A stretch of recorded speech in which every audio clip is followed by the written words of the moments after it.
Sir నమస్కారం అండి. నమస్కారం అండి. మీడియా మిత్రులకు నమస్కారం. సార్ మీ పేరు? మా పేరు నాగన్నగారి శ్రీనివాస్ రెడ్డి. మేము మక్తల్ నియోజకవర్గం నారాయణపేట జిల్లా పార్టీ జనరల్ సెక్రటరీగా పనిచేస్తున్నాము. ఇక్కడ మా గౌరవ మంత్రివర్యులు తెలంగాణ రాష్ట్ర మంత్రివర్యులు వాకిటి శ్రీహరి గారు వెంగళరావు నగర్ డివిజన్లో ఇన్ఛార్జిగా ఉన్నారు. వారికి మరియు అభ్యర్థి నవీన్ యాదవ్ గారికి మద్దతుగా ఇంటింటి ప్రచారంలో పాల్గొనడం జరుగుతుంది. ఇక్కడ మరి ఏంటి సార్, బీసీ బిల్ ఇంకా అమలు కాలేదు కాబట్టి బీసీ వాళ్ళందరినీ మభ్యపరచడానికే బీసీ నాయకుడిగా నవీన్ యాదవ్ గారిని తీసుకున్నారని అంటున్నారు. ఎంతవరకు నిజం?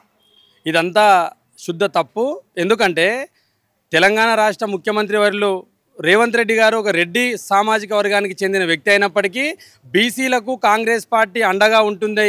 మొదటి నుంచి కూడా బీసీలకు ఏది చేసినా కాంగ్రెస్ పార్టీ చేస్తుంది. కాబట్టి ఈరోజు రెడ్డి సామాజిక వర్గానికి చెందిన ముఖ్యమంత్రి అయినప్పటికీ అసెంబ్లీలో బిల్లు పాస్ చేసి ఇంటింటి సర్వే చేసి సమగ్ర సమాచారంతోన అసెంబ్లీలో బిల్లు పాస్ చేసి గవర్నర్ గారికి పంపించి 42% బీసీలకు రిజర్వేషన్ ఇవ్వాల్సిందే. వాళ్ళు వెనుకబాటుతనానికి గురవుతున్నారు.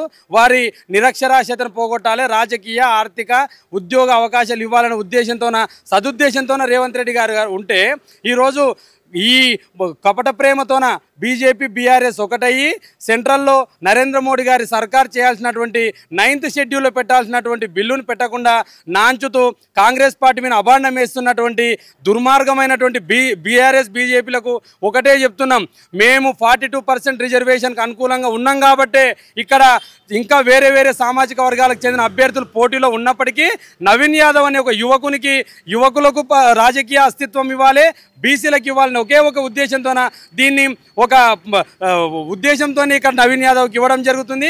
గెలిపించుకొని రేపు రాబోయే రోజుల్లో స్థానికంగా కూడా పార్టీ పరంగా కూడా టికెట్లు ఇచ్చి బీసీలకు అవకాశం ఇస్తుంది కాంగ్రెస్ పార్టీ.